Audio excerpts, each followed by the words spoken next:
50 বছরেরও বেশি সময় পর খুলে গেল এক নতুন বাণিজ্যের দ্বার। দুই দেশ এক সময়ের ইতিহাসে বাঁধা আজ একসঙ্গে হাত মেলাচ্ছে এক মুঠো চালের মাধ্যমে।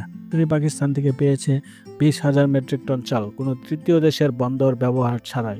কেন এটা এত গুরুত্বপূর্ণ আর কিভাবে এটা বদলে দিতে পারে পুরো দক্ষিণ এশিয়ার বাণিজ্য চিত্র, চলেন জেনে নেওয়া যাক। 1971 সালের বিচ্ছেদের পর বাংলাদেশ ও পাকিস্তানের সরাসরি বাণিজ্য বন্ধ ছিল।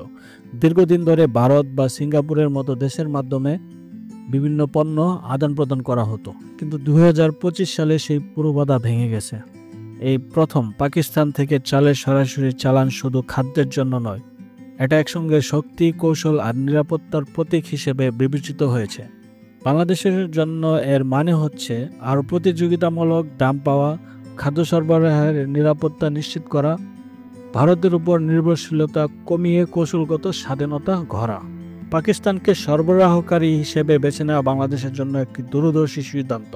এটা শুধু চাল নয়, খুলে দিচ্ছে টেক্সটাইল, ফার্মাসিউটিক্যাল আর কৃষি পণ্যের বাণিজ্যের নতুন এক দরজা, গড়ে তুলেছে পুরো সীমারেখার বাইরে শক্তিশালী সম্পর্কের সম্ভাবনা। কিন্তু এই নতুন বাণিজ্যের মধ্যে আসছে কিছু নতুন চ্যালেঞ্জ।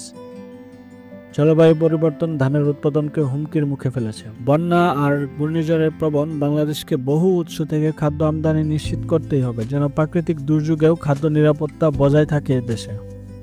যদি এই সম্পর্ক টিকে থাকে তবে দক্ষিণ এশিয়ার বাণিজ্যের চেহারা বদলে যেতে পারে। ইসলামাবাদ আর ঢাকার মধ্যে আরও গভীর কূটনৈতিক সম্পর্ক গড়ে উঠতে পারে। আর হয়তো শুরু হতে পারে নতুন এক যুগ, যেখানে ইতিহাসের বিভাজন নয়, সুযোগ আর সহযোগিতায় কথা বলবে। ইতিহাস কেবল দ্বন্দ্ব মনে রাখে না, মনে রাখে ক্ষতের উপর গড়ে ওঠা নতুন সেতু। এই নতুন চালের বাণিজ্য হতে পারে সেই সেতুর প্রথম ইট, যে গল্প রচিত হবে রাগে নয়, সম্ভাবনায়।